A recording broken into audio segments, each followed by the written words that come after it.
right. Okay, guys. Looks like we are live. Thank you so much for the patience. I promise you it is going to be well worth the wait. Okay. So we are here for another exciting program on Standing for Truth.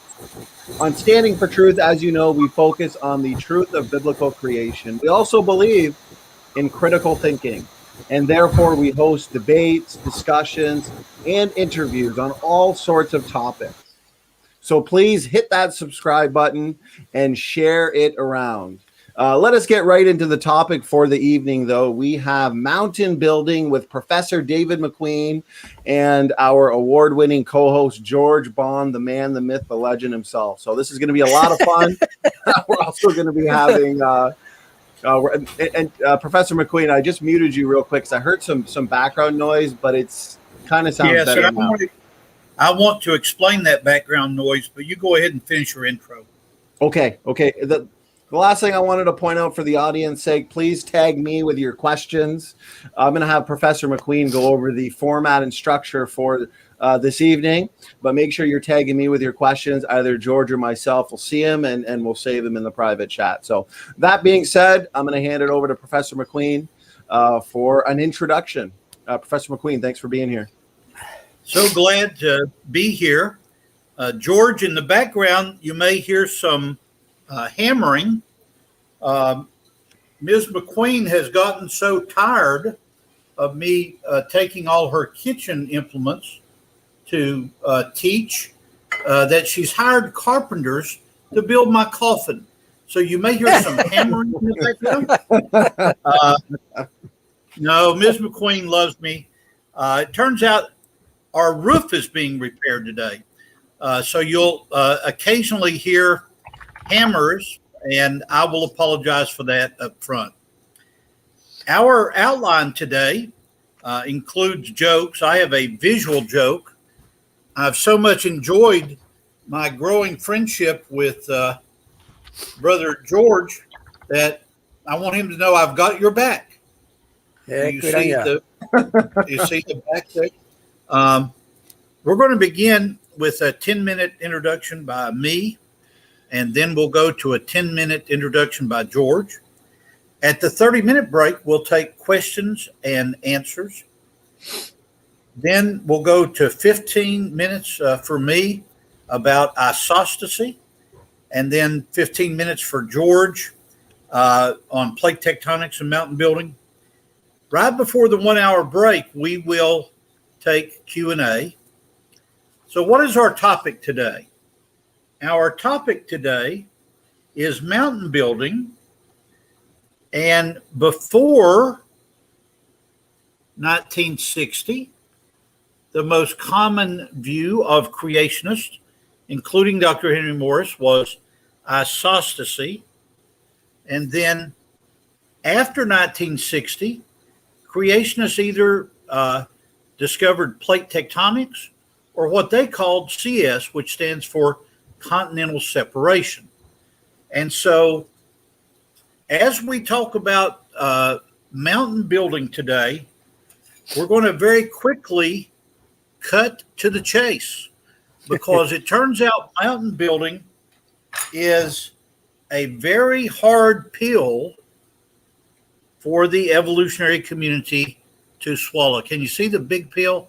They can't swallow it because the evidence for the worldwide flood comes to the surface when you look at the fantastic mountains that you saw at the beginning of our time. Thank you for Standing for Truth for putting those up. I'm starting my timer, and we will begin to roll here. When we look at this whole situation, we're going to find that the rock mechanics of Plato, as we've used many times, is going to put the evolutionary community behind the 8 ball. They are going to be put in a very difficult position in explaining the mountain building. So class, get your notes out, and George and I are going to be teaching you about what you might want to subtitle the rock mechanics of mountain building. Now, where do we begin at Standing for Truth? Because we are focused on the truth of God's Word. We always begin with balancing the Bible against certain scientific facts. And so you want to turn with me to Genesis chapter 1. In the book of Genesis, you find the foundation of every topic: marriage, man and wife, Adam and Eve, gender. All the things that are so controversial today can all be found in the book of Genesis someplace, and generally between Genesis 1 through 11. And so the first day is the creation of all we see. Second day is the very complicated issue of the firmament. And then we come to the third day, and let's read this. So there was evening and there was morning the second day. And then it says, and God said, let the water under the sky be gathered together in one place, and let dry ground appear. Now, George, help me out here, my friend, in my thinking. If there was water all over the earth, and he said, let the waters be gathered together into one place, what do you make of that? Would that involve continental issues? Would that involve mountain building? Yeah, well, something has to rise up Exactly. and keep the waters in one place. Yeah. Exactly. And so if the water, if you got an ocean in the creation week, and we'll let Mrs. McQueen's salad bowl here fill with water. I sure hope I don't drop this. Let that be the creation week ocean. And then Scripture teaches that there was land that appeared. So we put the land in there. And so what do we have here? Class, we've got one world continent surrounded by water. So we can call this the ocean of Adam's day, if we want to use that vocabulary. And so there were mountains, and let me read on here and illustrate this even more. And so it was so, Genesis 1:9, and let the dry ground appear. And so God called the dry ground land, and the gathered waters he called seas. And God saw that it was good. Then God said, let the land produce vegetation. So let's set the stage here. The book that I want all of you to buy between now and Christmas is the 1961 Genesis Flood by Whitcomb and Morris. Every topic, and I want you to read it. It's over 500 pages, but it's worth the read. Everything George and I have talked about in the months that we've been together, pleochroic halos, the issue of what rocks teach us, it's all researched in this book. Now, why is the date 1961 so important? It's important because Dr. Morris did the research in the 1950s. I have talked to his son John on many occasions. The family would take vacation from Virginia or from the South when he was there. They would go up to Dr. Whitcomb at Grace, and Dr. Morris would take his summer vacation, and Morris and Whitcomb would work together on this book. Remember that Whitcomb emphasized the biblical framework and Dr. Morris the scientific framework. Well, what was the scientific framework in the 1950s when Dr. Morris was doing this? The scientific framework in the 50s was the concept of isostasy. As you will see as I read some, as this 2 hours go on, you will see that when Dr. Morris looked at the North American continent, which you can see behind me, I'll get it right on this side. Here's the North American continent during the time of the flood. it was not separated yet. On the other side, if I move this way, you'll see the map of the eastern United States, the geologic map, and we'll return to that. When Dr. Morris thought about this in the 1960s, plate tectonics was in its infancy. And so he thought about the concept. Let me get my salad bowl full of Creation Week water here. When he thought about mountain building, like the one world continent coming, notice what happens. George, help the class out. There's a scientific word that begins with the letter B that talks about why my block comes up. What would that be? Buoyancy. Buoyancy. And so this is how Dr. Morris thought about, and you can do a word study of mountains in the Old Testament, and you'll find a number of references about the mountains going down, the mountains coming up, and we'll talk later about how that relates to the Great Flood. Now, when we look at this issue, we're going to contrast two things. We're going to talk about the ever-present Plato, but now we've introduced you to the idea of Young's modulus, of stresses and strains. So when I begin to need this Plato to get ready to show you things as this hour goes on, I'm able to do that because it's soft. The evolutionary community's big problem when it comes to rock mechanics is this. I've got crackers here, and I have got a rigid block. The evolutionary community is asking us to believe that sedimentary formations, millions of years old, the truth of it is that all the geology of the world is thousands of years old. They want us to believe that this was compressed, as George pointed out 2 weeks ago.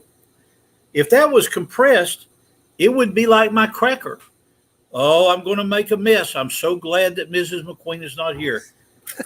So if I crush this cracker, oh no, look what happens. You've got broken rocks. Where in the world can I put this? You've got broken rocks, not a rigid rock like this. And so this rock mechanics issue of how in the world can you take a rigid cracker and then compress it as continents move and so forth in the plate tectonics view.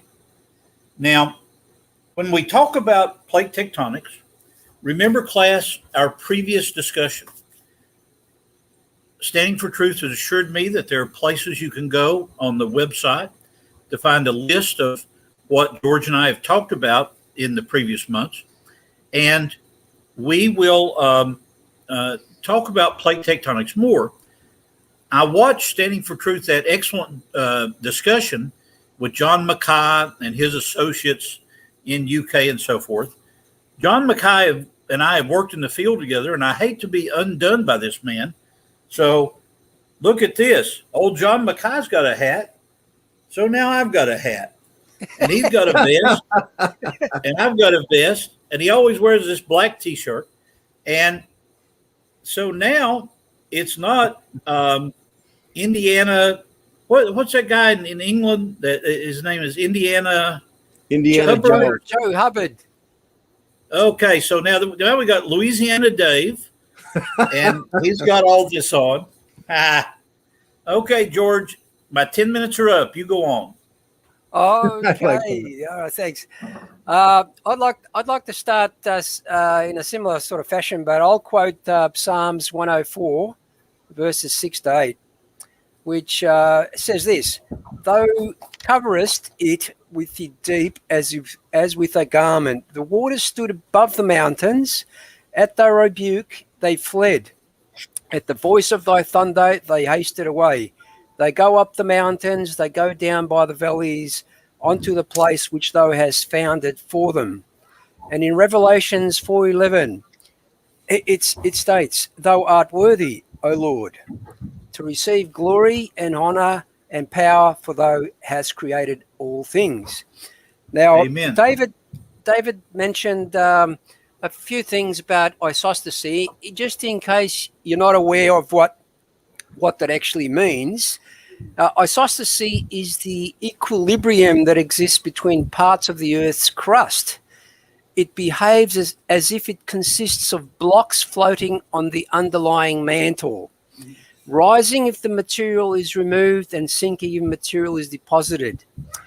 Now, I'm going to show you a few illustrations later on of that, and you'll probably pick up exactly what I'm actually saying. Just simply, isostasy is the vertical movements of the Earth's crust.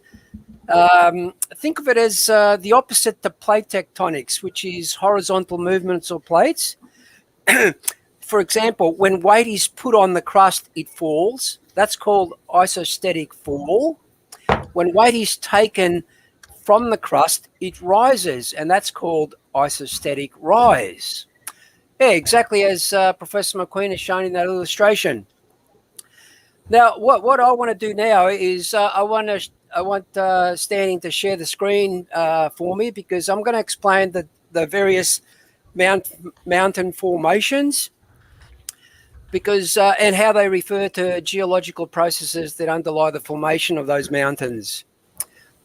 Now, these usually involve compressional deformation of the crust. Usually, okay, make note of that. There are 5 main types of mountains. So I'm going to share my screen. One moment. You are the best of this in the world. You know that? You're a world-renowned screen sharer. Yeah. Thank you. Okay, and George, just to think, a few months ago, you didn't even know how to screen share, and look at you now.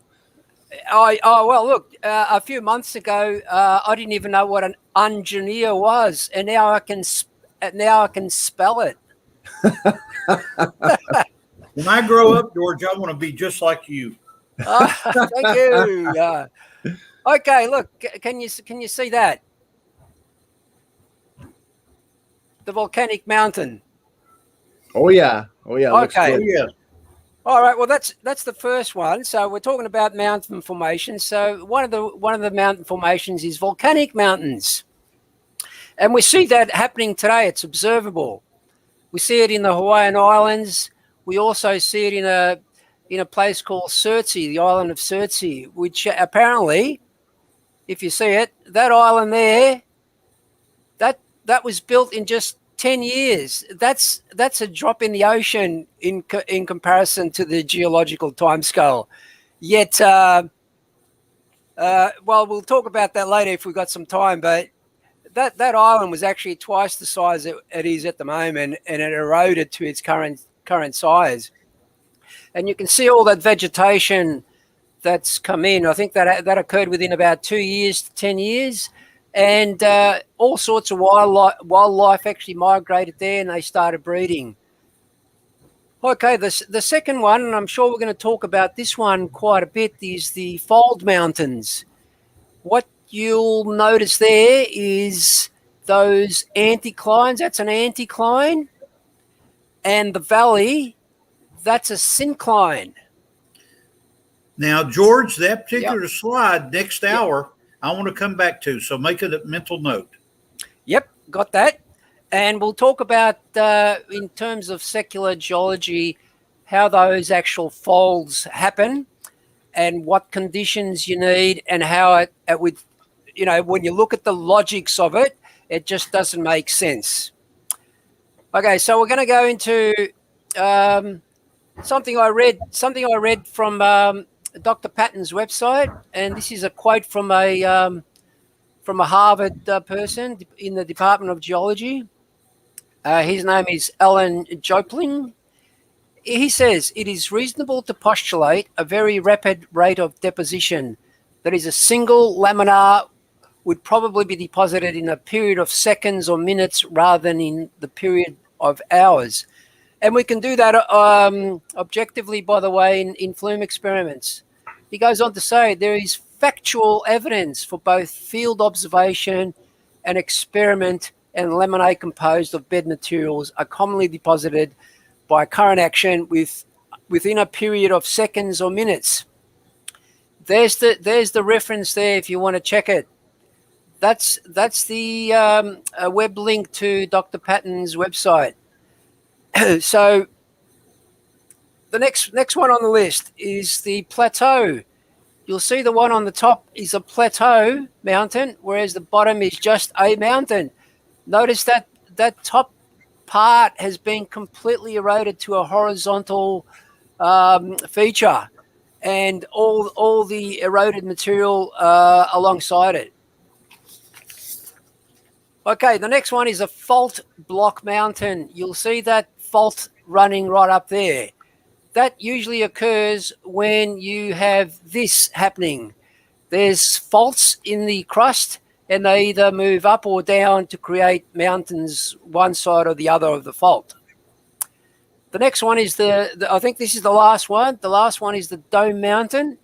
This is usually a magma dome that occurs below the crust, and it rises. And as it rises, it actually thickens and hardens, and you get that. All right. So in terms of some of these, locating the world's mountains, for example, these are not necessarily all the mountains, but some of the larger ones. And you'll note in the next screen, I'm going to show you the tectonic plates. And please note the location of those mountains with regards to those mountains. I'm just trying to find my spot here. Okay, so further down, yep. Bear with me. All right, so here we go. There's your tectonic plates. And you notice I think they're the Rocky Mountains, is that correct? And you've got the Andes over here. Yes. You've got the Great Dividing Range of Australia is along the east coast. And notice down here in the Antarctic plate, okay, you notice the distance of these tectonic lines that are there with regards to where that mountain was, okay? So, as I said, notice the tectonic plate boundary near its coastline. Now, forgive me, George. Yeah. Forgive me. Standing for Truth, give me the screen back and let me answer Marshall's question about my analogy here, so he's not confused. Marshall, I appreciate you saying, are you suggesting that land can float in water? No, this is an analogy. Gee, yeah. The block that I'm using is the crust. The water in Mrs. McQueen's bowl is an analogy to the mantle.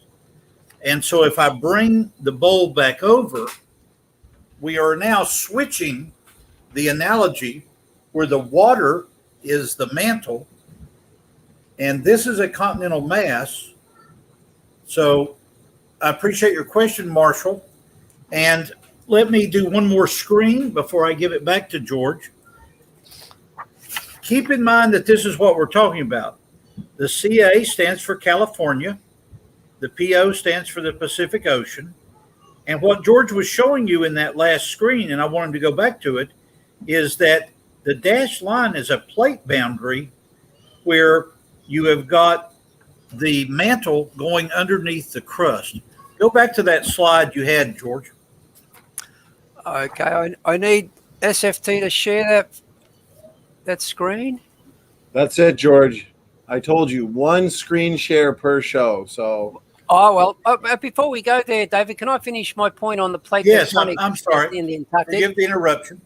Well, the reason why I mentioned it, or I brought it up, is that now I might butcher the pronunciation of this. It's the Gamburstev mountain range in central Antarctica was actually discovered in 1957.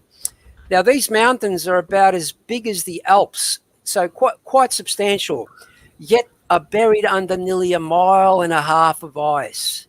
That's around about 2 or so kilometers. The standard long-age model for mountain formation get a lot of this, holds that continental plate margins slowly buckle upwards when they collide. But both the existence of these massive mountains in the absence of known active tectonism and their inaccessible location in the middle of Antarctica have contributed to their mystery. Hence, the standard model does not fit the observations. I'll go back to that screen that you want, David, and you can talk about that if you like. Oh, no, this is it. You're at it, my friend.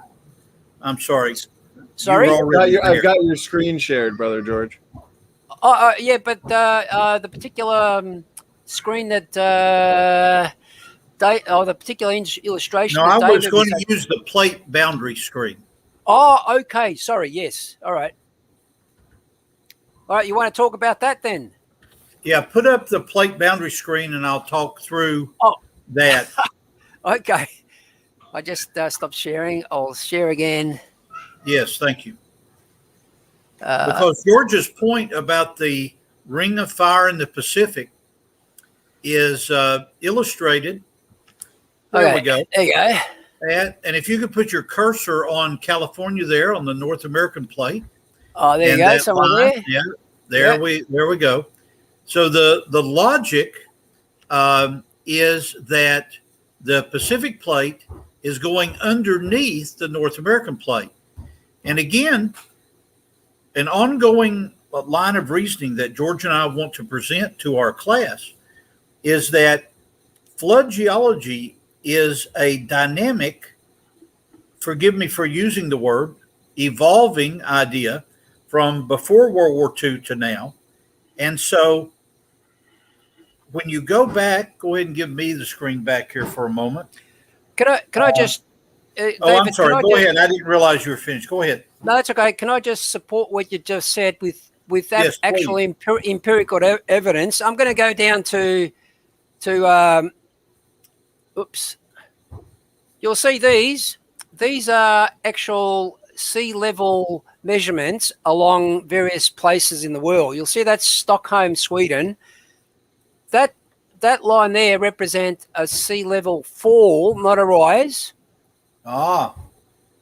All right, which means the land is rising. And there we have Juneau, Alaska, same thing happening.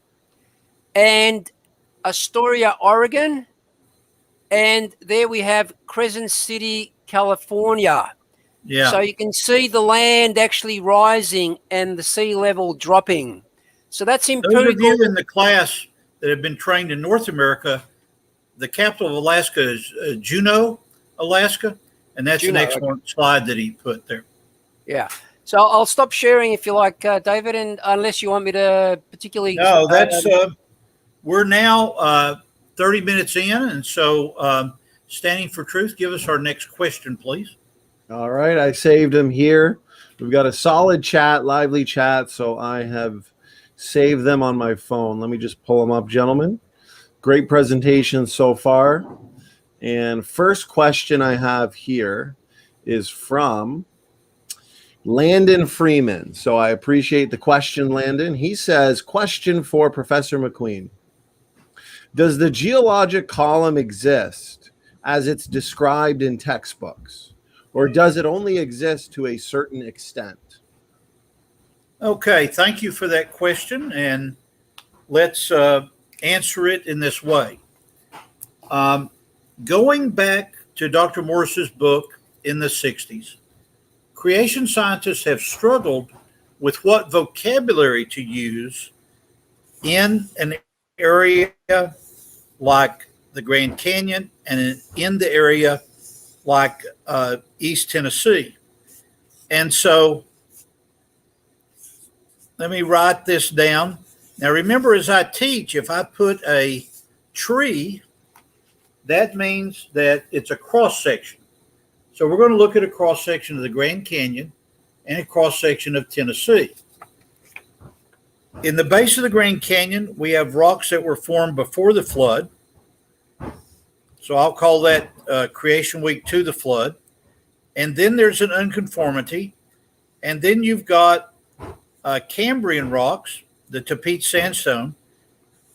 But as you go up, in the Grand Canyon, you don't find the poem that I've taught you. Carry out some dinner, Miss Penny Pearl, to Johnny Clock the Queen. Cambrian, Ordovician, Silurian, carry out some dinner, Devonian, Miss Penny Pearl, Mississippi and Pennsylvanian. Those of you that are international would call that Carboniferous. In America, we divide it between Pennsylvanian and Mississippi and Pennsylvanian, and then Permian, and then you keep on going up. Well, if you go up in the Grand Canyon, you find that you do find the Cambrian, Tepete sandstone, and you don't find some of the other units. Well, I was trained at the University of Tennessee. So if we go to the state of Tennessee, let me move I think behind me you can see the letter N. That stands for Nashville, Tennessee. And then over here, if I can find the right side of my body there we go, finally. You see the pink rocks, George, and this whole group of rocks going up northeast, southwest. So hard for me to move. A bit blurry, but yes, I do. Yeah, that's the Appalachian Mountains. If we go there, we find the same thing you find in the Grand Canyon, thousands of miles away. You find a Cambrian unit called the Rome, R-O-M-E, Rome Shale, that's got trilobites in it. So isn't that interesting? It almost looks like that west of this map, all the way to the Grand Canyon, all the way to the east coast of America, it looks like there were sedimentary layers laid down in the flood. And this is what Dr. Tim Clary calls, in sequence stratigraphy, he calls that the Salk sequence. Well, when you go up in Tennessee, above the Cambrian, you actually do find Ordovician, carry out some, Silurian, carry out some dinner, Devonian. And so in Tennessee, in my field work over the last 50 years, I've seen what the evolutionary community calls Cambrian, Ordovician, Silurian, Devonian in those pinks that you see above my shoulder on the geologic map. So the geologic column is real. It does exist.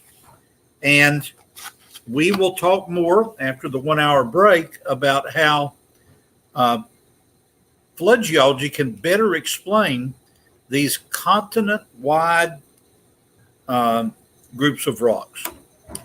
Okay, I think we're at the 30-minute break now, so may I go ahead and give a 15-minute introduction to isostasy from my end, and then we'll take it to the 1 hour break with you, George, in the last 15 minutes, okay? Okay. Sounds good to me. Sounds good to me. Okay with you. Okay. If you go back to Dr. Morse's research in this book was published in 61. So he did research on this all those years in the 50s. If you have this book and you want to turn to page 140, let me read to you Dr. Morse's thoughts about, and this is a section that he entitled Earth Movements. And listen to what he says here. Most, if not all, of these diastrophic features of the Earth's crust are believed to be associated with orogenies. Now, let's make sure we're pronouncing this right. Diastrophic means a tectonic sort of thing. Orogeny is a synonym for mountain building. That is periods of mountain building. And then he quotes a very interesting scientist, Dr. Bucher, B-U-C-H-E-R. It turns out Bucher taught one of my mentors during World War II. And so I know all about Bucher. And I'm going to quote a article he wrote the year before I was born. So this is 70 years ago, 1951. Bucher said this. He said, the most conspicuous and perhaps the most significant structures on the face of the earth are great belts of folded mountains, such as the Himalayas or Himalayas, the Andes, the Urals, the Appalachians. Tell me one more time, George, the name of that mountain range on the east coast of Australia. It's called the Great Dividing Range. The Great Dividing Range. That's where Mount Kosciuszko is located. Interesting. So Bucher, very famous structural geologist studying the idea of the Earth, and he says this, which is, let me get my pill. This is going to be a very hard pill to swallow. Those of you that are old Earth uniformitarian people, listen to this. Bucher, 70 years ago, says, along these long and relatively narrow zones, great thicknesses of predominantly marine sediments. What, Dr. Bucher? Marine sediments have been squeezed together and thrust up upon each other to form highly elongated folds with axes essentially parallel to that of the belt. And so listen to what Bucher says here. Let me put my marker back because I want next hour to go to that again. Notice what Professor Bucher is saying here. He's saying that mountain chains like above my shoulder on this side, mountain chains like that are produced as rocks, which I'm going to suggest the rock mechanics of this Play-Doh is a better way to explain it. He's saying that rocks cause folds. Well, I went to my geology collection, and to appear more geology-like, here's a compass I want to put around my neck. So I do know the difference between north and east and south and west.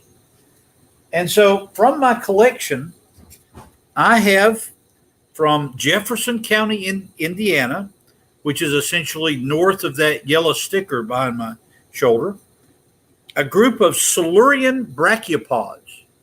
So let me move this close so you can see the brachiopods there from these Silurian rocks. Now, why are they called Silurian? Because they have this particular brachiopod in it. See, it has nothing to do with evolution. It has everything to do with the fact that creationists named the rocks all those years ago, and these names have stuck. But back to my point. This is a real piece of fossiliferous limestone. Okay, George, let's start putting pressure on both sides of this limestone, the way Professor Bucher said back in the 50s.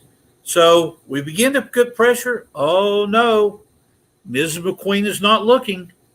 If we put pressure, what happens to our cracker?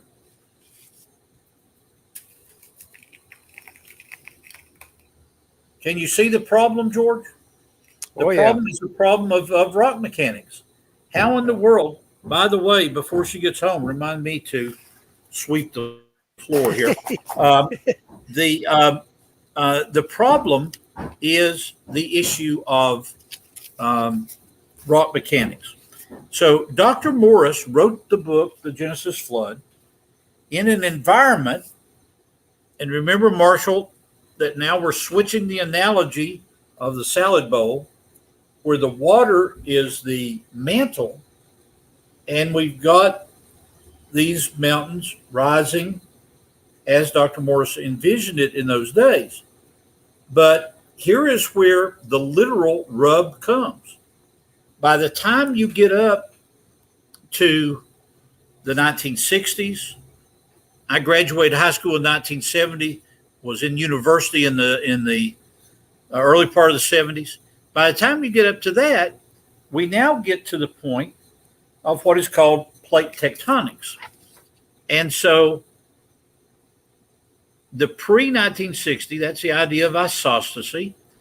The post-1960, that's either continental separation or what would be called plate tectonics. And it's illustrated by what George showed us earlier. Let me get my diagram here. CA stands for California, the Pacific Ocean. That plate is pushing underneath California. And the idea of plate tectonics is that that's a better way to explain, so they say, the origin of these long linear mountain chains. So I'm up to 42 minutes into our talk. So George, take it away for the next 15 minutes. Well, before I do, I'd like to add to what you've said about the Himalayas. Now, yes. I've read numerous articles and whatever regarding the Himalayas. The formation of the Himalayas occurred somewhere between 20 and 60 million years. That's a variance of 40 million years. But the interesting part, they claim that the Himalayas rise at a rate of 5 to 10 millimeters per year. Okay, even if we took the lower end of that scenario, the 20 million years, and the lower end of the mountain building at 5 millimeters, you get a mountain 100 kilometers high. That's impossible.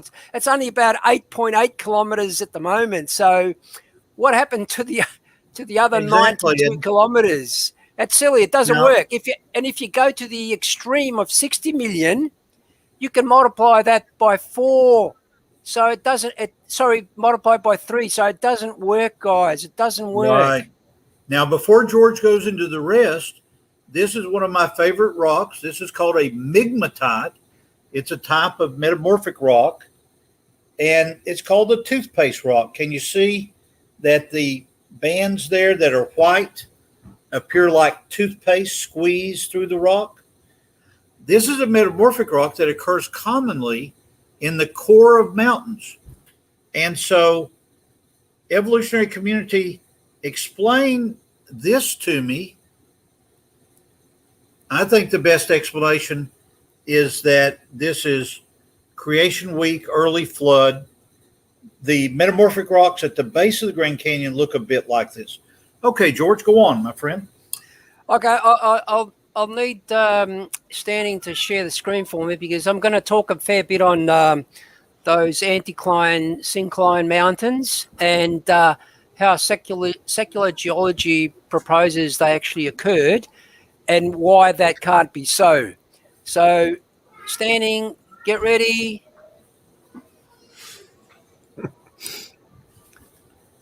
All right, now, can you see that? George and I don't want to toot our own horn, but I think we're doing a good job. What do you think, Standing for Truth? I think so. Brothers. I've got a few people behind me patting me on the back. Good.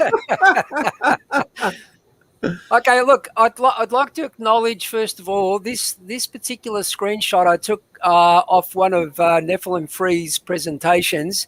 So I'd like to acknowledge the fact that it's his, not mine or anyone else's. At least I don't think it's anyone else's. But you'll notice there, we spoke about it earlier, that anticline and the syncline. Okay, according to secular geology, this is how it happens. It happens through horizontal movements of tectonic plates, but to explain the actual absence of fatigue and cracking in those anticline and syncline layers, they propose that occurred at 10 to 20 kilometers in depth, because that's where you get enough heat forming to be able to make that material ductile enough to bend it without cracking. Now, here's the problem, though. If they propose 10 to 20 kilometers of overburden to get that shape, and over millions, I don't know, whatever millions of years you want to add to it through uplift, you then have to account for 10 to 20 kilometers of erosion. That at their own secular erosion rates, that represents over 300 million years of erosion. You have to ask the question then, if that's been happening for 300 million years, why do we keep finding fossils that were supposedly alive within that time period? It just doesn't work. It doesn't work, Amen. guys. Preach it, brother. Amen. Yeah. Now, what I'd like to say, a lot of people will use the. I've heard this particular argument about the sandstone layers, and they propose they were actually deposited by wind. Okay, well there are a number of arguments against that. One of them is these recumbent folds. If you see that fold there, that's in a sandstone. Sorry, people, that can't happen in a wind-blown deposition scenario. That's a moist sand layer. Excuse me. That's a moist sand layer that's been bent in that shape. By the way, that's God calling you on the phone, telling you you're doing a good job. Yeah. God has a cell phone. Oh, thank you very much. And by the way, they call that Aeolian. By the way, deposition. I'd rather say it's wind blown or wind deposition. But the other evidence is the angle of these sand layers. Okay, though in the Tepete sandstone, for example, and Zion National Park, they've measured these sand layers, the angle of these sand layers, which is actually, by the way, called the angle of repose. That's the natural angle a particular material will attain in its natural form. These sand layers are actually, I think, between 15 and 17 degrees. Wind deposition of sand is at 32 to 34 degrees. So that's another example where, and by the way, they've actually done the actual science on this. Water deposits sand at an angle around about 20 to 25 degrees. So that's another piece of evidence that suggests it was water deposition, not wind. There's another example at Zion National Park. And by the way, I've read a number of secular reports that claim that it's wind deposition that's doing it, yet they never, not one that I've read, actually states the angle of those layers. They know, because if they did, they would be refuting themselves, and they don't want to do that, so they don't mention the angle of the layers. Forgive me, George, one other note. If you were trained in North America, that would be pronounced Zion National Park, but sorry. It's an international flavor. We're dealing with 2 continents worth of intelligence here between George and me. Okay, well, if you want to take note of those reports that and articles that I read, there they are there. One's in, I think, the National Park Service, Utah Geology. There's this one, the online library. And to round it off, I actually did read some creationist papers as well. So to get a balanced view. And believe me, in none of those secular articles and papers that I've listed there do they mention the angle that the sand was actually deposited. I actually had a good conversation with an evolutionist just a couple of days ago about the dueling dinosaurs that were found fossilized in Mongolia, and they claimed that it was wind deposition and not water. Well, how do they explain that particular? I think you'd call it a snapshot. Those 2 dinosaurs in a scene where they're literally fighting and biting each other, buried in that position. That's ridiculous. He linked to a paper that said it's wind deposition. All I saw in that paper was the author claiming that it was wind deposition, yet no mention of the actual layers, the angle of the layers in that particular fossil. And by the way, 3 other geologists mentioned in that report said it was water, not necessarily a flood, but they said water, a swamp. they fell into a swamp in that position, and they were buried by like an avalanche or a mudslide of some sort. So I don't know why they don't mention the angle, because the angle can be empirically verified. So that's my sort of part on that particular topic. So if you want to talk about that a little bit longer, do you we can entertain it. Do you mind, George, if we take Marshall's next question? He asks a question standing for truth. Why have we never found any tetrapod fossils below the Devonian? We're coming up on the 1 hour break. And so those of you that are in our class, whether you're in Australia or Canada or America, I want you to, during their break, look up the word tetrapod. We'll talk about that before. But let me draw a picture to answer Marshall's question. See, he's concerned about tetra. I think it's Tetra maybe. But tetrapods, he says, come on, McQueen, as a flood geologist, how come you don't find any of these fossils below the Devonian? Well, let's talk a little bit about vocabulary. Again, you see my tree. That means this is a cross section. And let's recall the vocabulary. Carry out some dinner. Cambrian, Ordovician, Silurian, Devonian, Miss Penny Pearl to Johnny Clock the Queen, Triassic, Jurassic, Cretaceous, and so forth. So he's arguing, he said, okay, if there's supposed to be a worldwide flood, McQueen, how come we don't find these tetrapod? I'll let you look that up. Tetra, that means 4, it's like 4 feet, isn't it? But you look it up.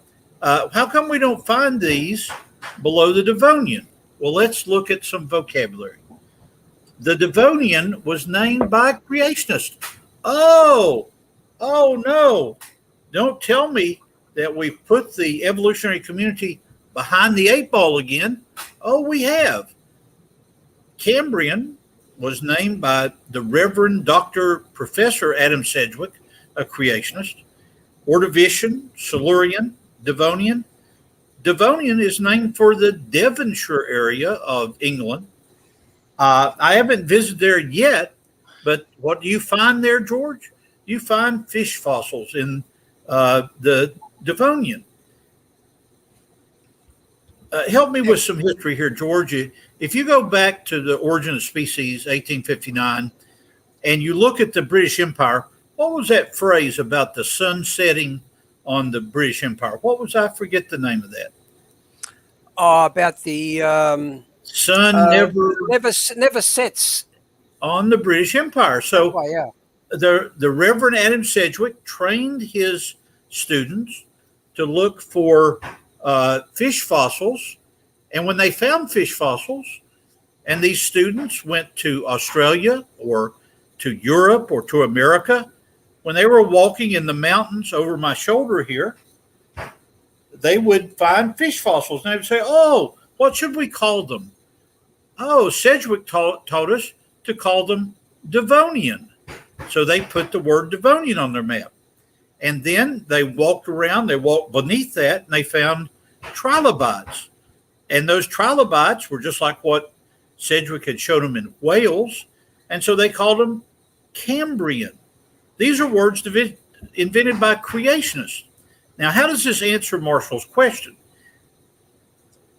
The issue that flood geologists have used since Dr. Morris's day, and especially in the 21st century, is what's called ecological zonation. Whatever tetrapod means, and we'll find that out after our 1 hour break, those tetrapods are not found where the fish are. Why? They're probably walking on land, aren't they? And the trilobites are below the fish because they were bottom drillers. Oh, let's put our thinking caps on. This is the way I do it when I teach the little ones. Let's put our thinking caps on like this. George, I want to see your hands up. And Shazam, what we've got here is ecological zonation. Has nothing to do with evolution. Sorry, Marshall, to burst your bubble. Before we go on the our break, Professor McQueen, there is a question here from Resist in the chat, and he's asking, are the Three Sisters in Australia evidence for the global flood? Okay, George, you need to refresh. I think John Mackay has taught me about this Three Sisters business. Can you refresh my memory as to where it is in Australia? Oh, it's along the south coast in Victoria, and they're just pretty much monolithic outcrops fairly close to the beach. And quite a few of them are eroding very quickly, by the way. Now, are they Precambrian rocks or are they fossil-bearing flood year rocks? I'm afraid I don't know that. I'm sorry. Well, I'll look that up on the break, during our break. And let me comment about another famous rock in Australia called Ayers Rock. Do you have the Aboriginal name memorized for that place?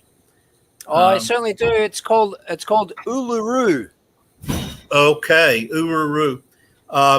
And so if you go out to Ayers Rock, Andrew Snelling and others have many comments about that rock. It's a remarkable example of flood year rock that is right out apparently in the middle of Australia, as near as I know. You have told me this before, George, but if I visited you and you and I drove from your house to Ayers Rock, it's 3 days, 4-day drive. Oh, at least you'd have to take a few breaks to get there. Oh yes, I certainly would. Let's see what this Marshall's question here. Can you ask him if his idea that rocks can't bend in the way is based on calculations of measured plastic deformation abilities? Oh, I love this guy. I love you, Marshall. Go back and look at 2 weeks ago. George and I gave a whole talk about rock mechanics. And it turns out, my friend, that the rock layers in actuality are like Play-Doh, having a Young's modulus, shear strength, and so forth. Oh, I love you, Marshall. I have been studying this for 55 years. I've got a lot of information on that. When you take your break, Professor McQueen, I can actually go through it for Marshall in detail and show him the scientific papers and the secular references with regards to depth and temperatures involved. Well, that's good. Standing for Truth, I show us at the 1 hour break. Can you drop my video and I'll go get some coffee? Definitely. That was a great first hour. Great questions from the audience. Great presentations, Professor McQueen and George. There you go, Professor McQueen, a well-deserved coffee break. Standing, do you want me to expand on that Marshall question? But I need you to share the screen for me. Yes. Before you do that, I want to, while we've got everybody here, we had Brother Landon Freeman asking about some upcoming shows. So I just wanted to go over a few just to remind people. And I do my best to, especially once I've confirmed the exact day and time, I will upload them once I get a thumbnail to the upcoming live stream section of the channel. Okay, so the next show is going to be tomorrow. George and I will be here with Sal Jardina. Once again, this will be the third or fourth presentation with Sal on this channel. I've got all his previous presentations linked in the description box of that video. Evolution's Deep Time is Non-Reality. That's at 8. Then on the 6th, we've got Bill Morgan back here with us for a presentation on why are people atheists, plus an audience Q&A, guys. So start thinking up your questions now for that one. And on the 9th, George and I are going to be back here with Michael J. Ord, Evolutionary Challenges Answered. So that's going to be a lot of fun. We've had Mike Ord on twice before for a presentation on the recessive stage of the flood, as well as the Ice Age. So please check those out. Those were a ton of fun. Then a debate on the 11th between Jackson Rowe and John Maddox. Jackson was here twice before in the last month. He debated myself on human evolution. as well as Nephilim free on the age of the earth. So this time he's debating John Maddox on intelligent design versus naturalistic evolution.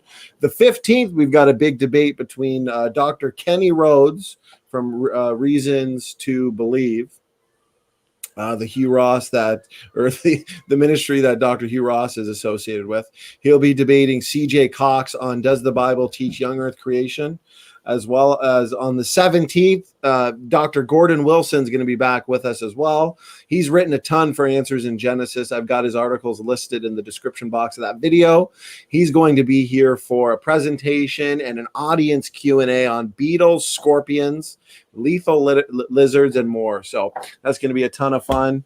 I'm in the midst of confirming a few more. Once I get exact days and times and a thumbnail, I'll post it as well and set the event for people. So that being said, George, if you want to share screen, brother, I can do so for you, and you can elaborate. Before we do that, we should tell them that we're currently negotiating an appearance fee for Dr. Batten and Dr. Parker. We're trying to get them down from $1 million to about a couple of cents per hour. So I hope that goes well. Yes. It's a good thing we've got top-notch negotiation skills, right, George? Because that's not an easy feat. I'm sure we'll get them down to about a cent an hour. Yes. But anyway, yes, back to the sharing the screen and answering that question for Marshall. So I hope you're listening, Marshall. Here's before I do that, here's something to add to what Professor McQueen was saying with regards to fossil. You'll see here, this is the Hunstanton Cliffs. By secular geologists, they date those at 10 million years. They're 20 meters in height, or 20,000 millimeters. That corresponds to 0.002 millimeters per year. You can't hold your two fingers that close together, yet we find these brachiopods.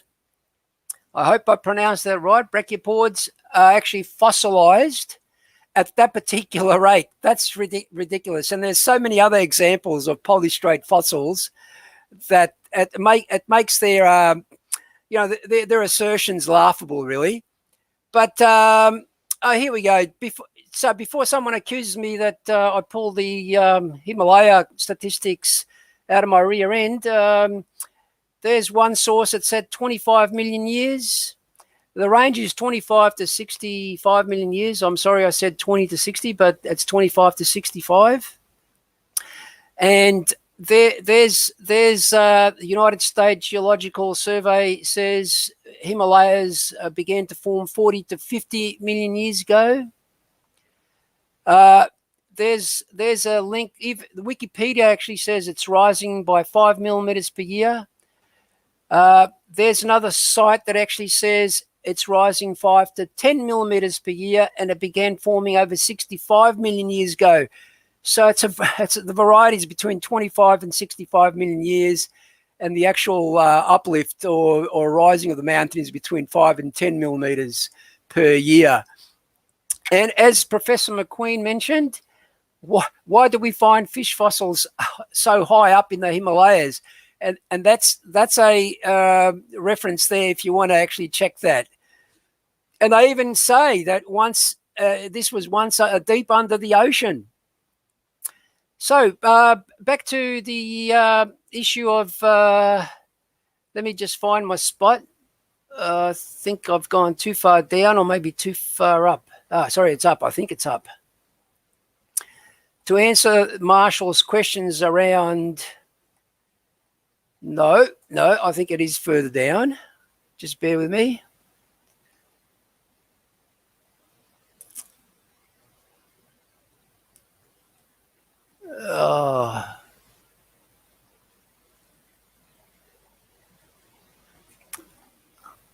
I gotta find it.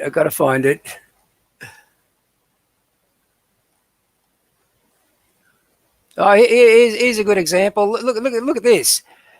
Please explain how you can get that rectangular xenolith of gneiss or metamorphic rock. You notice the sharp contact between the gneiss and the Stone Mountain granite. that points to rapid emplacement and cooling. There's no other way that could have happened. We covered we covered this. Here we are. We covered this in the oil exploration video standing. Just so that people will see. It seems like all geologists use this Play-Doh, because I got that screenshot from the research that I did. So either they're plagiarizing Professor McQueen, or all geologists like to play with Play-Doh. But here's an actual website from the Columbia University that says, this is the ductile deformation of granite, okay? It says deeper than 10 to 20 kilometers, the enormous lithostatic stress makes it nearly impossible to produce a fracture, but the high temperature makes rock softer, less brittle, more malleable. Rock undergoes plastic deformation when a differential stress is applied that is stronger than its yield strength. It flows. This occurs in the lower continental crust in the mantle. Now, just remember that 10 to 20 kilometers, okay? Using what geologists call this geothermal temperature graph, you can convert that into a temperature. So 10 to 20 kilometers, where they actually they approximate within that 410 kilometer range, the actual temperature goes up at 30 degrees centigrade every kilometer. So 10 kilometers represents 300 degrees centigrade, and 20 kilometers represent 600 degrees centigrade. So there's that. Now, when we go to these two papers I actually presented in that oil exploration video, you'll find this is an actual secular paper. This is empirical science. They've actually determined the depth, where in this particular case it was shale, not granite. But you'll see the depth that they're actually proposing is around 4.5 kilometers of depth for the shale to become ductile enough to bend without cracking. And if you go back to that video, I think you'll find a lot more explanation. I go to it in considerable detail, but there's another actual paper that talked about the ductile deformation of shale. In this particular case, in Japan, I think it was. George, thank you very much for allowing me to take my break. I'm ready to come back and explain some things. Okay, I'll just finish off. I'll just finish off, David, for if you don't mind. No problem. I've got my helmet on. This is another paper that I actually quoted. They state the same thing, and you'll notice if you apply those temperature graphs, the geothermal gradients, you'll see in this particular case they measured. They believe the ductile behavior occurs between 175 and 210 degrees centigrade. Now, keep in mind, shale is different to granite. Okay, so you'd expect a lower temperature for the shale than you do with the with the actual granite. So there you go. I hope that solves your dilemma there, Marshall. But there is supporting evidence to suggest that these materials can deform in a plastic nature at depth. Okay, but the problem is this: if those particular layers were uplifted to the surface, you then have a problem of accounting for the level of erosion that occurs, and the fact that we still find fossils in those layers defeats that particular scenario. So I'll stop sharing, Professor McQueen, and we can go back to our discussion. Go to me, and I'll explain a couple of things. 6 roofers have been hammering on my roof for 10 hours now. And so I'm putting this on in case the roof falls through on me. At least I'll be alive enough to finish off Standing for Truth. A little bit of humor for you there, George. You need something more substantial than that, David. That's true. Well, during the break, I hope that the Standing for Truth audience will see the value of the internet. In 10 minutes, with my background as a flood geologist, I was able to go find on the internet what George commented about. This Three Sisters. Apparently, they're in some mountains in South Australia called the Blue Mountains. The Three Sisters I was thinking of the 12 apostles. Yes. How very true. A good Bible mistake. At any rate, so the Three Sisters are sandstone formations in the Blue Mountains of South Australia. Quite a tourist attraction, I understand. And according to the website, the old Earth geologists say, oh, these were eroded 200 million years ago in the Triassic. Okay, now let's go back to this lesson that we're endeavoring to teach week after week. By the way, somebody put up on the screen what you learned that the word tetrapod meant. I'll check your homework there in a minute, but let's remember that the rock record is divided by the evolutionary old Earth guys into what is called the Paleozoic at the bottom, the Mesozoic, and the Cenozoic. So once again, I'll put my tree up here so you can see that this is a cross section and not a map view. When you get to the Mesozoic, carry out some dinner, Miss Penny Pearl, and then to Johnny Clock, T, J, and clock written with a K. Triassic, Jurassic, Cretaceous. And so the website says that these rocks are 200 million years old. For reasons that George and I have talked about previously, if you go to the Blue Mountains and actually look at these sandstones, they are sandstones deposited during the time of the Great Flood. The initial assumption that I would make before George and John Mackay and I actually go to the Blue Mountains is that this would be a deposit late in the flood. The erosion of these Three Sisters would have occurred as the waters receded. But standing for truth, what do you think of this idea? You know, we have struggled with finding someone to debate me about flood geology. So why don't we bring in the future, my old friend John Mackay, and let him defend the flood geology position. And then with my vast training at the University of Tennessee and the University of Michigan, I will pretend to be an evolutionary geologist, and we'll have a formal debate, pretend though it be. I think I can take John Mackay down. What do you think of that idea, Standing for Truth? I think that would be the event and debate of the century. That sounds pretty fun to me. See, I could have my competing hat on, and I could look just like John. 10 years ago, we decided, the two of us, that he is smarter than me, but I'm more handsome than he is. So we'll do that. David, I'll just forewarn you. I gave John my killing stick. So I don't know if you know what that is, but be careful because that killing stick can make a lot of damage. Oh, I know it can. Okay. Let's go back now and let me set my timer for 15 minutes here. And then let me go back to it on my phone. So I'll set my timer for 15 minutes and go to the next set of points. If you look at the maps like you see behind me here, mountains are one of the major evidences of the flood.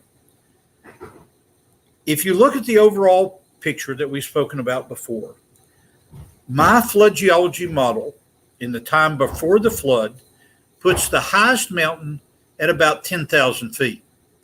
The Mount Everest size in the Himalayas or Himalayas, you know, you don't have mountains that size before the time of the flood in my model. So let's imagine those 10,000 foot mountains. And again, let's go to my analogy of the salad bowl of water here. And so you've got the mountains in the North American continent, and then here are some mountains in another continent. And the old isostatic view is these would rise and fall like this in the mantle. Now we have gone over to the plate tectonics model. Put my bowl back over here. And in the plate tectonics model, we have rigid plates, supposedly, that are hitting each other. One of them is sliding under the other and producing the mountain ranges, like I showed you the mountains in California. But where is the difference when Dr. Baumgartner and others do it? Well, we have to put wheels, just like my grandchildren have, on one of these blocks. And what would this illustrate, George? That would be catastrophic plate tectonics. These plates are moving during the time of the flood. And so going back to Plato as the analogy here, the anticlinal, synclinal mountains, like are in Pennsylvania and Tennessee, Nova Scotia, Wales, not Wales, Scotland. These anticlines, which are like this, have beside them synclines, which are like this, smiley faces. And our argument is, were the rock mechanics of these mountains not like that of Plato in regard to being relatively soft? And it's not working like I wanted it to. Let's try it this way. There's the syncline in this hand and the anticline in this hand. Were they not soft, you couldn't form these mountains at all. The last week in June, I will not be able to do a Standing for Truth class because I've been hired by some creationists to go to Western Maryland to do some field work and some videos in an area of a very famous syncline in the Appalachian Mountains of the U.S. that is called Sidling Hill. You can find that in Western Maryland on the internet. Now, one of the homework assignments that I want to give the class is I want you to get a pair of scissors and I want you to go to the store, whether it be in Canada, America, or Australia, and I want you to buy a world map. You can get one for less than $10 US, which is Canadian probably now $20, who knows. But at any rate, I can't do the exchange rate. But what I want you to do is I want you to take the world map. Let me get a sheet of paper here. Ms. McQueen is a kindergarten teacher, so she's taught me to cut properly. So what I want you to do is I want you to cut around the continents. And I want you to cut the world map up into the different continents, Antarctica, North America, and South America. And then I want you to notice, to me, one of the most remarkable features of flood geology, worldwide geology, is if you represent South America as a triangle and you represent Africa as a triangle. Now, class, what ocean is that between the two? That would be not the Pacific, but the Atlantic Ocean, right? So what I want you to do is cut South America from North America. Now, when I draw a map that's a map view or from an airplane, I always have to put a north arrow on it so that, class, you know that we're not looking at a cross section. So that is the north arrow. cut South America and Africa apart and then move them together as they would have been in the one world continent. Ms. McQueen can do this so much better than me. Well, let's do it with the scissors. I actually destroyed one of my atlas to do that myself, David, and I put them all together again. Yes, and so if you put the continents together like this, isn't it interesting that the knee of one continent fits into the whole of the other continent? Yes. And it is also interesting that you can trace the rocks from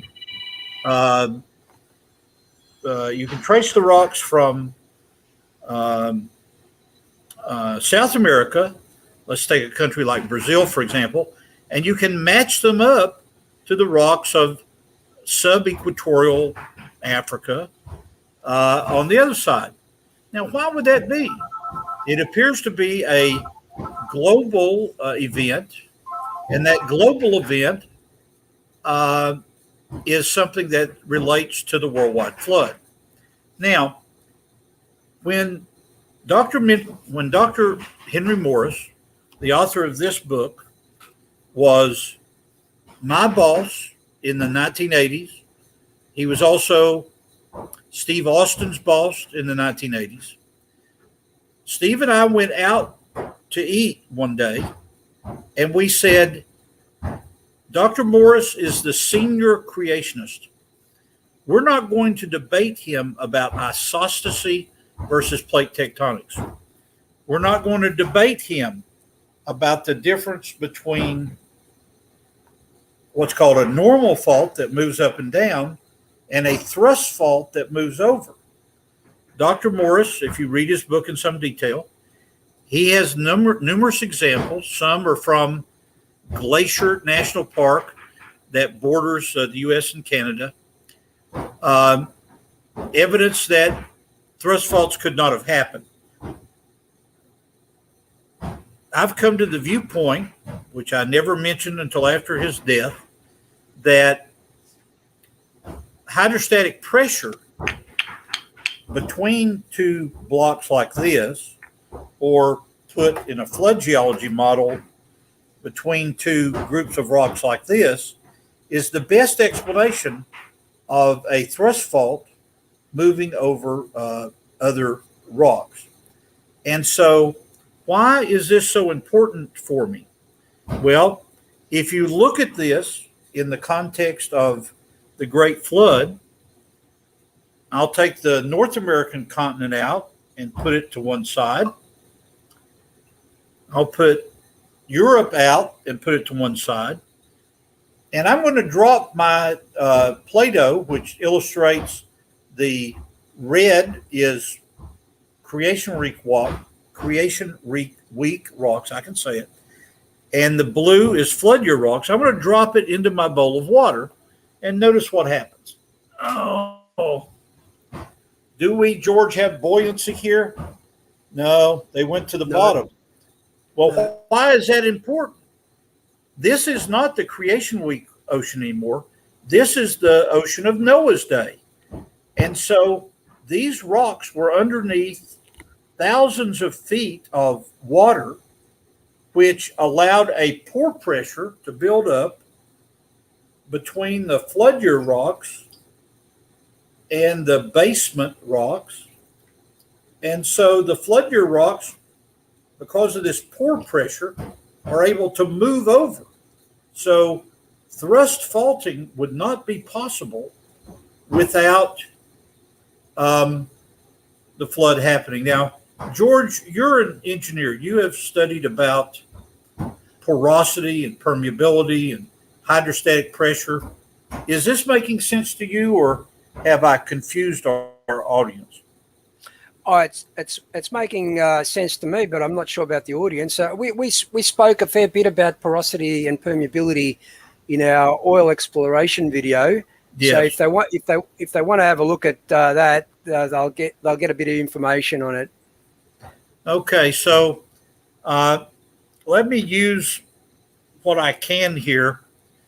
Do you have club soda in Australia? Yep, we do. Or Yep, we do. club soda is carbonated, no sugar in it, just carbonated water, right, George? Yeah. So if I were to shake this up and then put it between my Play-Doh layers like this, that carbonation would produce a force upward, and it would make the boundary between the Underlying layer. Creation Week rocks, it would make it lift up the flood year rocks above it. And so we could have what was called a thrust fault. I want to respect George's time since we're coming up on an hour and a half. I'd like to return to this. While you're speaking, George, I'll draw some diagrams about the difference between a thrust fault and a normal fault. And we will talk about that. Turn it over to you, George. Okay, well, I need Standing to share the screen for me because I'm going to talk about rapid rock formation. We're often told by the opposition that rocks can't form that quickly. Well, I've got some empirical evidence to share with people that are listening. So I'm not sure whether Standing's there. Standing, are you there or are you in the restroom? Well, let me go ahead and... I'm here, brother. Okay, go ahead. Go ahead. I was on mute. Okay, can I share the screen, please, Standing? Sure. You're good. Okay. I've had a bit of experience with what I'm going to say now. It's about rapid rock formation, specifically in the stabilization of the earth below foundations. One of the things you find with structures, they tend over time to subside either through drying of the subgrade below or maybe too much water entering the subgrade and they actually lift. So what a couple of reports that I've read, and this is Australian scientists, they've actually developed a revolutionary new chemical process that transforms loose sediment into rock within days. Okay, the invention does not use strange synthetic materials but mimics natural processes. All it takes are the right conditions. And this is what I found interesting, okay? All that is needed is to spray 2 solutions onto the porous sand, soil, or rock. Now, for obvious reasons, I've asked this question, they won't tell me what those particular ingredients are because obviously they're protecting their business. But this rapid rock invention has many practical uses, by the way, including the strengthening of weak foundations, as I mentioned, stabilizing embankments and strengthening tunnels.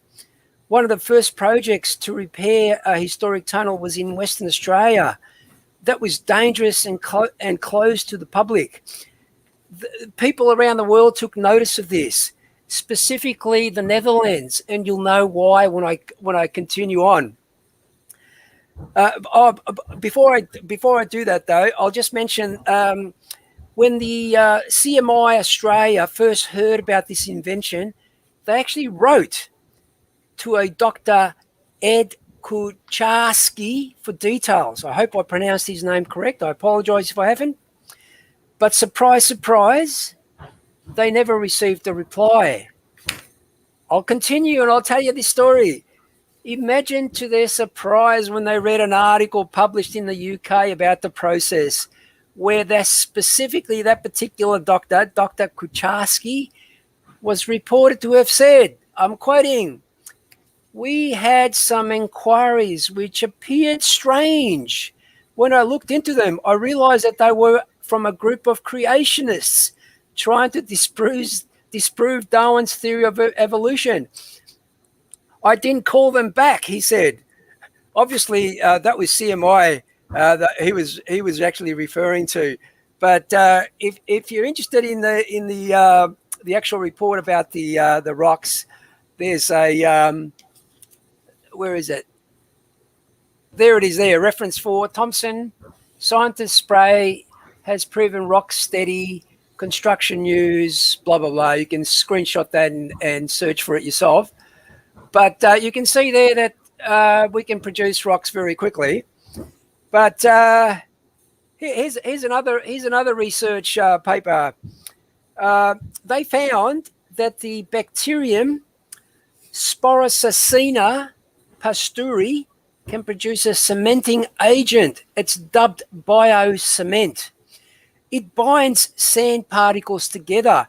In actual fact, they say, starting with the sand and applying the bacterial treatment, we found it turns harder each time, said Dr. Ralph Cord Ruish. I'm sorry, I can't pronounce it. At the very end, he says, it turned into something resembling marble more than sandstone. Now, the keen interest here is from the Netherlands. The Netherlands have taken a keen interest in solidifying the dikes, as you know, that prevent the sea from flooding that country's vast areas of reclaimed land. And I'm going to share this with you. Who remembers a little Dutch boy with his finger in the dike? Well, apparently dikes would normally be made of rocks, solid stuff, but Holland is a bit like Perth, Australia, in that they only have sand. I mean, I've been to Western Australia, and believe me, it's very sandy. They build their dwellings and their buildings on literal sand. Now, this is what this particular guy in Holland said. He says, while dikes made from sand are long-lasting, there are certain risks if water intrudes into the dike sand and lubricates the sand particle so they start shifting against each other. Then you can have some more instability of the dike. So water penetrating through it can weaken that dike. So they're looking at employing this particular bacterium to actually cement those dikes so that they become hard and impermeable. And there's that little boy. I think he's going to run out of fingers, though. Okay, now what I'd like you to do is put that into context, okay, of how the global flood of Noah's day, about 4,500 years ago, let's say, for a round number, there would have been lots of microbes floating around and buried in the sand in low oxygen conditions, just right for them to release cementing agents into the surrounding sediment.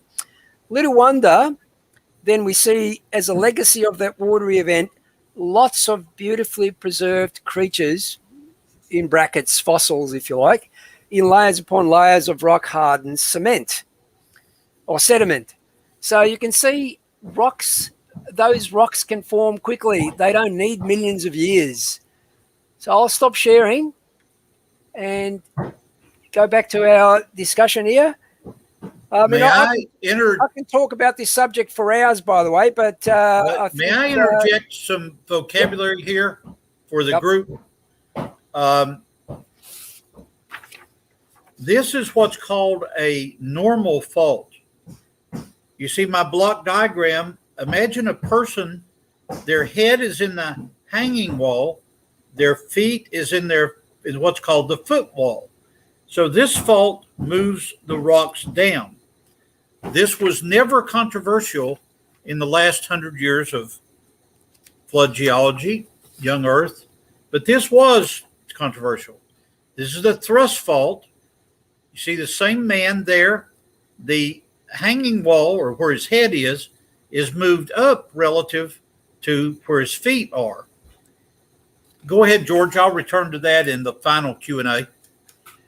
Yeah, I'd just like standing to share the screen one more time, please. I just got a couple of screenshots I want to show, which sort of demonstrate the ridiculous arguments of the secular geologist. You'll see there, I think David knows about the Gypsum Mountain. That's at the Northwest Wind River Mountains in Wyoming. Yes. Please note, look at the top of that mountain. It's been cleanly cut. It's a planation. Clean. And they tell us this occurred over 600 million years old. It's 600 million years old. How on earth could that happen? It can't. The only way that could happen is by water. Water can only do that. So I'll stop sharing and we can go back. Okay. I noticed that Marshall has asked yet another question. He says the Himalayas or Himalayas. How do you guys pronounce it in Australia? Is it Himalayan? Himalayas, yeah, Himalayan mountains are still rising because the Indian plate is still pushing into the Eurasian plate. Ah, Marshall, you will be a flood geologist by the end of the 2 hours. It's a very good observation. Now, why in the world, if these plates have been moving for millions of years, how come, if you're taking old Earth viewpoint, how come when the Indian plate, as you say, is pushing into the Eurasian plate and causing the Himalayan mountains to rise? Well, Shazam, they should have risen so long ago to be eroded away. You're a flood geologist, Marshall. The reason that the Himalayas are still rising is that they're young. And let me whisper this, because I don't want this to get out to the evolutionary community. It turns out the Earth is young. That's shocking, isn't it? Oh no, you've let the cat out of the bag now, David. Oh, I've got to tell one joke to take the pressure off Marshall here. Are you aware that there are a group of hamsters in Eastern Australia, George, that have begun to travel to Europe? Have you heard that? No. They favor certain European cities like Berlin, Munich. But what is the favorite city for hamsters to take their honeymoon in? Oh, that would be Amsterdam. Amsterdam, yeah. Actually, Professor McQueen, David, I have a question for you, Professor McQueen, based on what you said and based on what Marshall said. Wouldn't we need catastrophic plate tectonics anyways, this meters per second movement of the plates in order to sufficiently buckle the rock strata enough to pick up those mountains in the first place? Let me go back to my toys from my grandchildren. You can't have slow movement to produce this. You've got to put wheels on the, let's see which one is he's talking about here. You have to put wheels on the Indian plate so that it can go pretty fast up against the Eurasian plate and actually produce the Himalayan mountains. And recall that modern 21st century flood geologists, building on this idea of catastrophic plate tectonics, you've got the continents separating during the early part of the flood, coming back together. Why is that? Because as we've suggested, the continent before the flood was C-shaped, where these fingers are north and these fingers are south. And then in between, you have the Tethys Sea. You have a sea there. But at any rate, as this broke apart, you've got the North American plate moving and the plate that includes parts of Europe and North Africa. They come back together and they produce the Appalachian Mountains and the Atlas Mountains.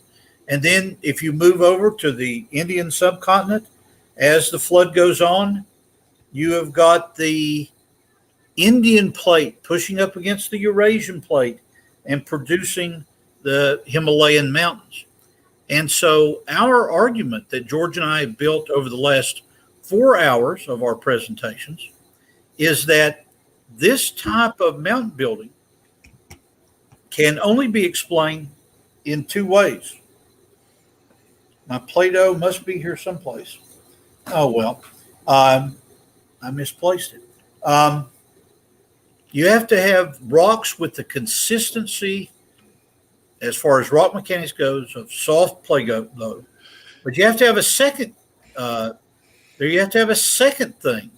You have to have rapid plate tectonics, right, George? Correct. I think Standing has a good analogy of two cars traveling towards each other at slow speed and really, really high velocities in the other extreme. And Standing, are you there? You can sort of explain that, where the two cars approach each other at a slow speed versus a high speed. Right. If you had two, exactly. Yeah. If you had two cars coming at each other at 1 kilometer an hour, you're not really going to get anything at the impact. But coming at each other at 100 kilometers an hour, you'll get that necessary buckling too, as Professor McQueen's doing, to kind of, you know, lift up the cars in the same way that the mountains would be lifting up. I would say the mountains are lifting up slowly now a little bit, but initially with the continental sprint, exactly, Professor McQueen. Can I notice that we're almost at the hour 45 mark. May I go ahead and do a 5-minute summary and take one additional question? Let's go to someone other than Marshall. There must be other people that have asked questions. So let me do a 5-minute summary, George, and then answer one question, and I'll turn over the rest of the hour to you, my friend. Let me start my timer for the 5 minutes. How do we summarize what we've talked about? The scriptures focus again and again on mountains. The Lord Jesus does his sermon from the mountain. Moses goes up to a mountain to receive the 10 commandments. So mountains are critically important. We have to understand that there is a spiritual significance to the flood geology that we're talking about. There's a spiritual significance to the creation week geology that we've talked about. And that is that God the Father, God the Son, God the Holy Spirit, the Trinity needed mountains to make analogies. And these analogies provide a spiritual lesson. But it does so both on the good side and also the satanic side. Recall your Old Testament. I won't take time to read it because I've only got 4 minutes left. Remember that the enemies of God build on high places. They build their idolatrous altars on high places. Recall that many of the kings of Israel, kings of Judah, as they would draw close to God and then draw away from God, they would either go to the high places or they would tear them down. 50 years ago, my Bible teacher encouraged us to memorize a part of Romans 1. And because I've repeated it each year over the last 50 years, let me see if I can say it without actually reading it. It's called The Decline of the Gentiles, and it begins with the neither giving thanks. People did not give thanks, but they exchanged, the people were not giving thanks. Instead, they became prideful and began to move themselves up above God, so that eventually they exchanged the glory of the real God, the Creator, with the likeness of an image of what? Animals, beasts, four-footed things, and creeping things. See, Romans 1 is rich because it gives us a description of an evolutionary viewpoint. They worship the creation instead of the Creator. And so this is the essence of why I am motivated week after week, with George's encouragement and help, to talk about these issues of science in the Bible. Because what does it say right after this discussion of men began to worship evolution? It says, God gave them up. What is my desire for my own children who are now in their 30s and 40s, for my own grandchildren that range from a 2-year-old to soon to be a 15-year-old? My desire is that God doesn't give them up. We live in a very difficult time. A future talk that I've talked to Standing for Truth about for September is a essay that I wrote years ago called From Noah to Nazis, where we can very carefully look at the way evolution was taught in the German schools in the 1920s, which provided a foundation for these children when they grew up to be adults, for a man to come along and say, you know, I have figured out that if we could only measure the noses of people, if we could say that there were people with big noses and small noses, we see that's an evolution of races. Well, they're not even human. Why should we worry about cutting off the dreadlocks of the Hasidic Jews? Why should we worry about cutting the noses off? Oh, here's a statistic that I won't dwell on today, but we'll cover it in the future. See, the Nazis, Hitler almost succeeded. Two-thirds of Eastern European Jews were destroyed at Auschwitz, Sachsenhausen, all the other.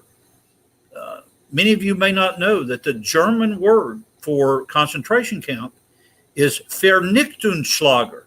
Well, Lager means like a warehouse. Vernichtung. Those of you that know German know that that means to take something that is and make nothing of it. Do we want to go toward Vernichtungslager, or do we want to go up on the mountain to worship God? David, Yes. I love how some of these evolutionists, or to be more pertinent, they're fairly militant atheists. They'll actually point to Hitler and say Hitler was a Catholic. Well, I find that very funny, because if Hitler was a Catholic, he would have believed in Jesus. Jesus was a Jew. So why is he exterminating the Jews? It's a ridiculous argument. So it's very silly. good point. Yeah. Standing for Truth, go ahead and give me my last question, and then I'll turn the rest of the time over to George. All righty, let's see here. So, question from Jill Wilson. Are secular geologists accepting any or more of the global flood models? Excellent question. Recall that I have worked as a geologist for the last now 51 years. So I've been around people that are, to use the analogy I don't like, but at least it may communicate, they are closet creationists. When they go to Sunday school, they read Genesis 6, 7, and 8, great world flood, that's fine. But when they go to work, they continue to work. For example, I have a friend that worked for Shell Oil, and he spent a whole career, a 40-year career, talking about Cambrian, Ordovician, Silurian, and basins and basin tectonics taking millions of years. Why did he do that? He did that because he wanted a paycheck. He and I graduated from the University of Michigan the same year, 1970. Well, he graduated actually in 76. I graduated in 79. But the point is, I could have gone to work alongside him. He rose to a very prominent position, in part because it's Royal Dutch Shell, and he spoke Dutch. But beyond that, he was a very brilliant man. But he spoke the language, old earth, evolution. If I had risen with him and even opened my mouth at a coffee break to say that the earth was 6,000 years old, I would have still been employed by Shell Oil, but I would have been mopping floors in the basement. David, I agree with that. Many of the secular geologists, though, are starting to come to the party, and they're admitting that a lot of these features we're pointing to them were the result of flooding, but they fall short from the global flood. They believe more on local flooding or dam breaches, lake breaches, rather than admit to a global flood. And keep in mind that one of the fortes of Standing for Truth is the range of the debates. I watched the debate the other night from the Australian team talking about the origin of man. The Australians speak very quickly, so I didn't catch it all, but I'll have to go back and look at it again. But the point is, Standing for Truth routinely has a debate about the Bible, like the Ten Commandments, for example, and then they come and have a debate about astronomy. You may recall the debate that I had about radioactive halos and rapid radioactive decay. And so the issue, and one of the reasons I am so thankful to be part of this ministry, is that Standing for Truth looks at the Bible as a trusted historical document and as science that occasionally, not all the time, but occasionally sheds light on what the Bible teaches. So the issue to me is a conflict, a battle between worldviews. Were we created or did we evolve? Were we intended for the survival of the fittest so that we become the Schutzstaffel, we become the SS, we become the Gestapo? And if you're not wearing the correct mask or you're not looking the correct way, we just come into your house and we put you into a re-education camp where we teach you that you can't tell the gender of the 4 children. Well, I was in the delivery room when my 4 children were born. It suddenly became very clear if they were boys or girls. And so we're being told that a 12-year-old can choose his own gender?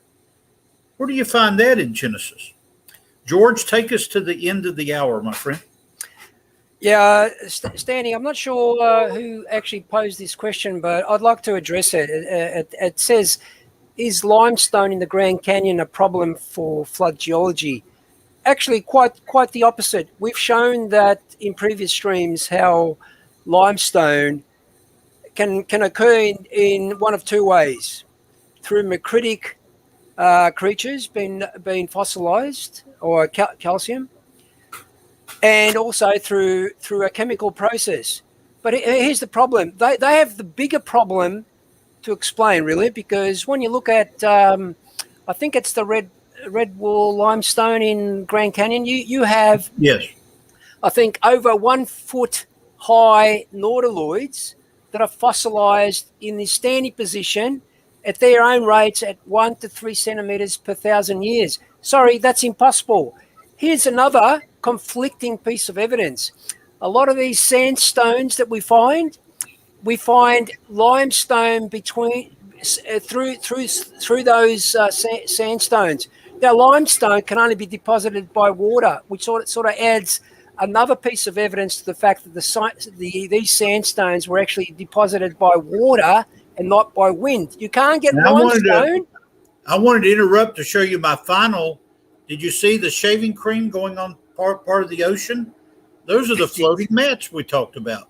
Okay, George, back to you. I apologize. No, that's fine. That's fine. I was just going to finish off by saying you can't have limestone deposited in a sandstone layer by wind. It's impossible. So, really, as I say, they shoot themselves in the foot with a lot of these questions. So, I'm sorry, but I'm going to finish off by saying, and I'll say this on every stream now, Standing. So get ready.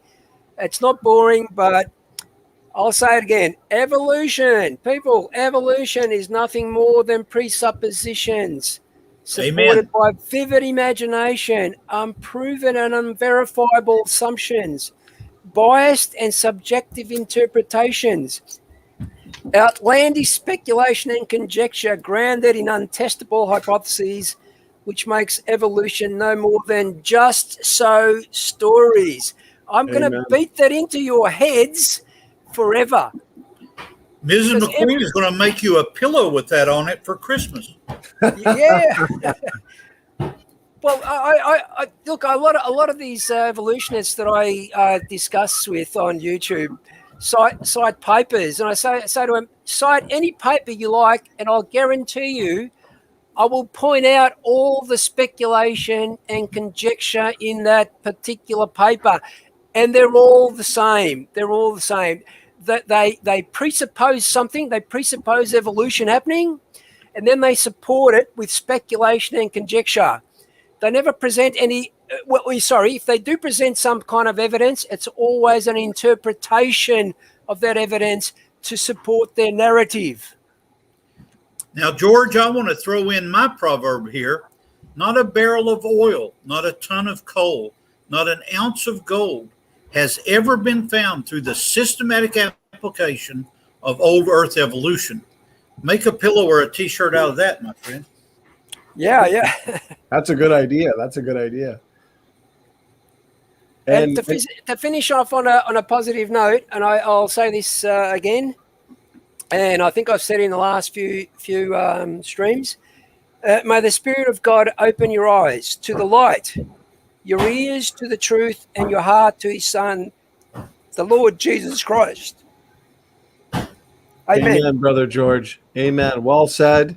And Professor McQueen, any final words before we call it a night? Well, I echo George's emotion, because the issues that we're discussing about mountains and rock mechanics and Young's modulus may seem obscure to many in the Standing for Truth audience.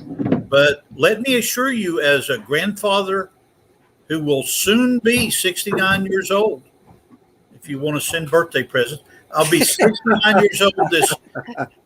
Let me assure you, all joking to one side, that this is a life and death argument that we're involved in. Amen. These are two getting excited here. These are two competing worldviews. One leads to eternal life, and if you choose wrongly, it leads to eternal death. That's a serious issue. Amen. Very well said. Very well said. Great presentation, just as Joe Wilson says here. Brilliant presentation, guys. Thank you, and God bless you from England. These are incredibly important topics, and it's a matter of death and eternal life, just as you said, Professor McQueen. Standing for Truth. I've got to get the kitchen cleaned up for Ms. McQueen before she comes back and finishes that coffin for me. I'm probably still here to handle it. Go ahead and drop my video. I'll see you next week. Okay, God bless. And God Professor bless, McQueen, thanks for joining us. And then the last thing I'll say, for one, reminder to join us tomorrow with Sal Jardina at 8 o'clock EST, I believe it is. And then also one thing I wanted to say, George, too, with what you were pointing out about these YouTube comments, and specifically what I found are the Facebook comments, right? Where I've seen you share these videos. And Facebook is filled with evolutionist keyboard warriors who, type up a comment, press enter, and run. And what I find funny, George, is we are here and we are ready to discuss these issues. But I think you'd agree with me, so many of these evolutionists, 99.9% of them, they hide behind the keyboard.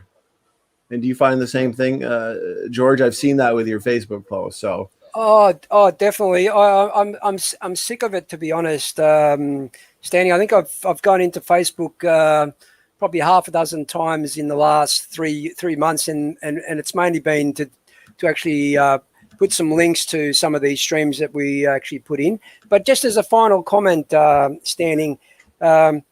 Now, you have to understand, God has thought about everything, okay? Even to the point where, I'm not sure if you know, but mountains are actually important or have a huge impact on our climate, both locally and farther afield. I'll just explain. The high elevation cools temperatures, and combined with air masses being forced upwards, as you can imagine, wind blowing up a mountain, this leads to condensation of the water vapor, thereby significantly impacting the precipitation patterns. So it's an amazing cycle that God has created. But as Professor McQueen said, they worship the creation rather than the creator. They can't see all these bits of evidence that points to a creator. Amen, brother. Amen. Well said. And I think that's a good note to end it on. Thank you to everybody who joined us. Thank you for the questions. If you're new to the channel, we've got a lot of new subscribers. I think we just hit 4.2 thousand subscribers and almost 12,000 on the Young Earth Creation channel. Please go subscribe to that as well. So thanks for joining us. And in the description box, if you're new to us, check the playlist titled Professor David McQueen on Standing for Truth. And there are approximately 20 shows with Professor McQueen on all sorts of topics pertaining to flood geology, addressing all the best so-called objections to the flood. So that'll keep you busy for hours and hours. So that being said, George, as always, great job tonight, brother. Professor McQueen is gone, but he did a fabulous job as well. And we'll see you guys tomorrow night. SFT is out.